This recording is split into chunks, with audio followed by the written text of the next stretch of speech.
Amy Warner, certified by WeatherRate for the most accurate forecast in the Ozarks. Well, we managed to have a pretty nice day today across a lot of the area, at least along and south of the interstate, where we had sunshine and that pushed temperatures into the low 40s. Under the clearer skies here in Springfield, temperatures have dropped back into the 20s, but clouds are trying to fill in right now here in the Springfield area. Here's a look at the month of December so far.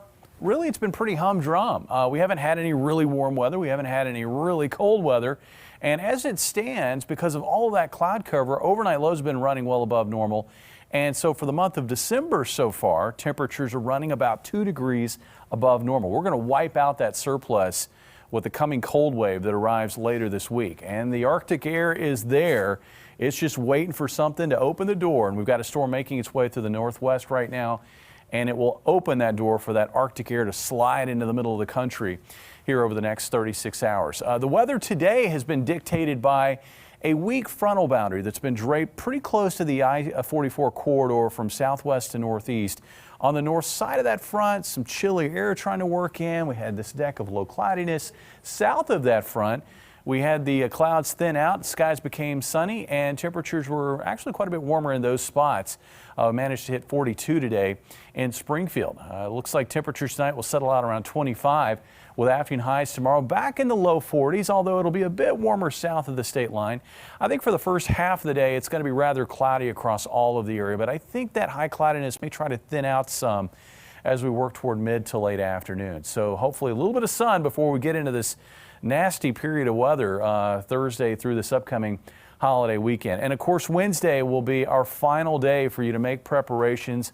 Again, you don't want to have to get out and go to the store or, run buy gifts on Thursday or Friday with the weather being what it will be. Tomorrow will be the best day to do that while temperatures are still above freezing.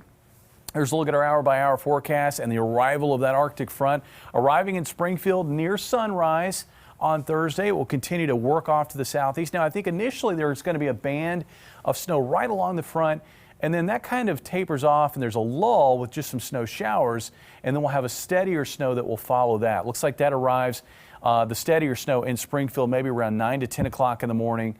This is what it will look like at lunchtime. And then as we work through the afternoon, you can see how the steadier snows shift east of Highway 65 by about 4 o'clock.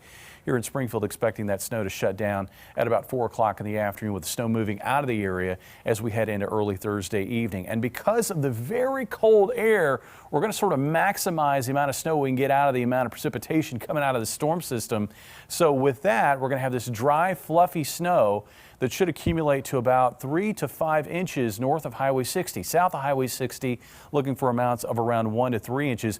And something I'm going to be watching for is maybe some enhancement of the snow totals on the north side of I-44 as strong northwest winds kind of run up against the higher elevation here along the plateau. As far as temperatures, again, ahead of the front, it's in the 30s. It's not so bad, but boy, will temperatures drop. I mean, within an hour, I think we're going to find readings dropping maybe 15 degrees. And by noon, temperatures are going to be down around 10 and continuing to fall through the single digits. And it looks like most of the area around 0 to wrap up the day on Thursday, with wind chills at that point closing in on minus 30. So with Thursday's storm, here's some other considerations. I think with the possibility of a little snow melt initially, with road temperatures above freezing when everything kind of gets kicked off, there is going to be a possibility that we see with those very quickly falling temperatures that quickly turn to an icy glaze on the road with snow falling on top of that. That could lead to very slick road conditions. I've seen this before in this area. Also near blizzard conditions with the strong winds accompanying the snow, wind gusts topping 40 miles per hour. Of course, the cold will continue through Friday and into the upcoming holiday weekend. Looks like for Friday, after a morning low of minus 7 and afternoon high of 7, that's a single-digit high in December. I can only find 6 other Decembers in Springfield where that has happened since 1888. Christmas Eve looks to be the coldest since 1983 with a high of 16 after a morning low of minus 2. Close to freezing on Sunday, a little more snow possible on Monday, and then we finally start to thaw out Tuesday of next week. So yes, it is going to be a rough spell of weather as we wrap up this holiday weekend and head into next week. But I can tell you, it does look like maybe by the end of next week, temperatures may warm actually into the 50s, if you can believe it or not. So it's going to be a wild weather ride. It's been a wild weather ride getting over here. to this chair. Let me lower this. There we go. More my height. We're good. We're good. So not just dangerous cold. I mean, this, and not just ice on the roadway. It might be hard to see. It's going to be hard to see. It's going to be one of those days with the wind. You're going to have both hands on the steering wheel. And as I've advised already, I think it's best if you don't have to travel in this on Thursday, don't. Yeah, some people rethinking their plans for sure. All right, thanks, Jamie.